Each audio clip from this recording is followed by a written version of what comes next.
Good morning. It's Dr. B again, back to present video 2 in chapter 8. Finish up the chapter on variation, talk about chromosomal mutations, what they are, some examples, and some examples of each of the 5 types of chromosomal mutations in this presentation. So first we'll start out with definition. A chromosomal mutation is a change in either the number of chromosomes or in the structure of a chromosome. We're going to list and discuss kind of briefly 5 different types of chromosomal mutations. Number 1, aneuploidy. Aneuploidy is when an organism has one extra or one less chromosome than their normal diploid number. Aneuploidies result from non-disjunction, when chromosomes fail to separate properly in anaphase of meiosis. Number 2, inversion is a chromosomal mutation where a segment of the chromosome breaks off, reverses order, and then reattaches to the same chromosome. So the order of the genes on that portion of the chromosome is inverted. Deletion is a chromosomal mutation where several to many genes are removed or deleted from the chromosome. That's the third type. Now, 2 more. Duplication, number 4. Either a sequence of genes or the entire genome of the organism is repeated. So 2 levels of duplication. Several genes to many genes are duplicated, or the entire genome is duplicated. 1 to several times. Lastly, translocation. A segment of one chromosome breaks apart and attaches to a non-homologous chromosome, one that is different in its size and shape. These types of mutations are reciprocal, as you will see in the example. So those are the 5 types of chromosomal mutations: aneuploidy, inversion, deletion, duplication, and translocation. Either chromosome number is increased or decreased, or the structure of the chromosome changes in some fashion.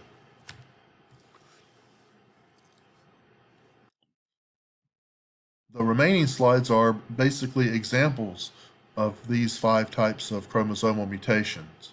Cri-du-chat is an example of a deletion that's actually viable in humans.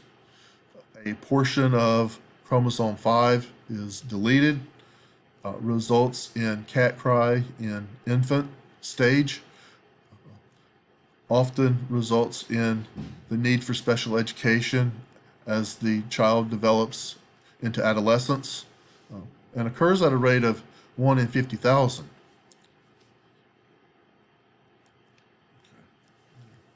Got 2 slides to talk about chromosomal duplication.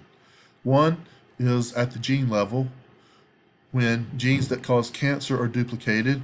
These genes are called oncogenes, and there are several forms of cancer in both male and female that are thought to be caused by chromosomal duplication. So this is often a good slide to present as a segue into our cell biology class, which is Biology 315. Chromosomal duplication at the entire genome level is referred to as polyploidy. So in plants, an entire genome of a plant can be duplicated, and that can form a sexually reproducing population that we refer to then as a species. So wheat The original wheat population was a sterile triploid with 21 chromosomes. Um, Wheat doubled its chromosomes, formed cells that had 42 chromosomes, and wheat became a sexually reproducing species due to polyploidy.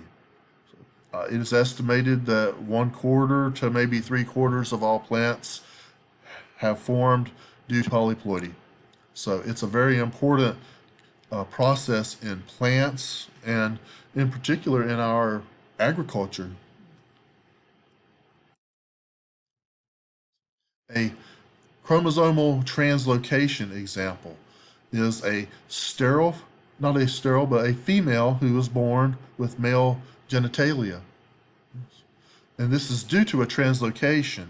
It is referred to as XX male syndrome, and the homeotic SRY gene is translocated from the Y chromosome to the X during meiosis. So it results in the formation of a female that actually contains the gene, the homeotic gene for the formation of male genitalia. And the probability of this is 1 in 20,000 births.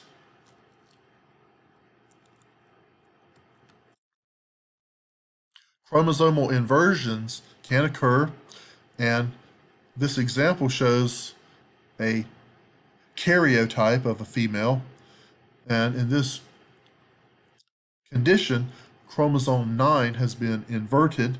You see that in the box on the right side with the red arrow. The effects of this inversion are an increased chance of either miscarriage or infertility in the female. So I'm trying to give you at least one example, in particular using the human as the model, of these 5 different types of chromosomal mutations. I've got 3 slides coming up now on aneuploidies within the human, one being a sterile female born with one X chromosome, sex chromosome, referred to as Turner's syndrome. So the aneuploidy results in a diploid number of chromosomes of 45, with an occurrence of 1 in every 3,000 female births. A sterile male born with Klinefelter syndrome has an extra X chromosome. The occurrence is 1 in every 500 male births.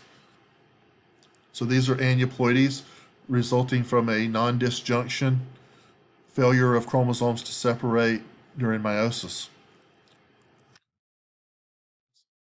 Down syndrome is an example of an aneuploidy that occurs in one of the autosomes, chromosome number 21. And in the karyotype, at the red arrow, you see 3 chromosomes that are listed there at position 21. So those are examples of the 5 different types of chromosomal mutations. Just to give you an idea of they do occur and what some of the effects are. I will ask you a question about why males contribute more mutations than females to their offspring in their sperm. So be ready for that.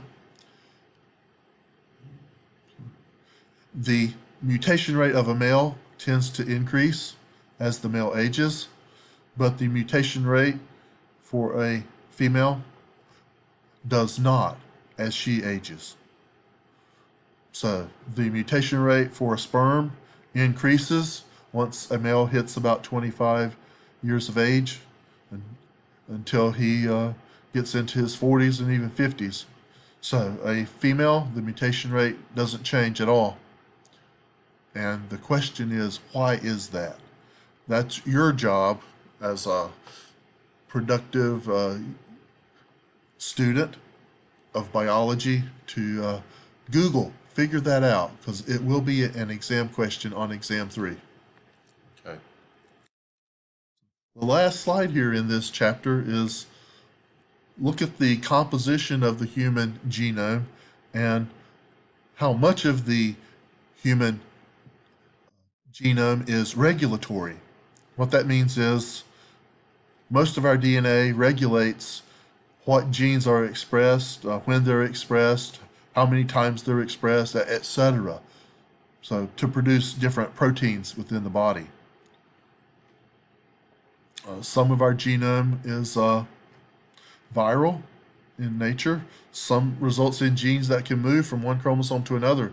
The ALU elements are called transposable elements or jumping genes, which is very interesting.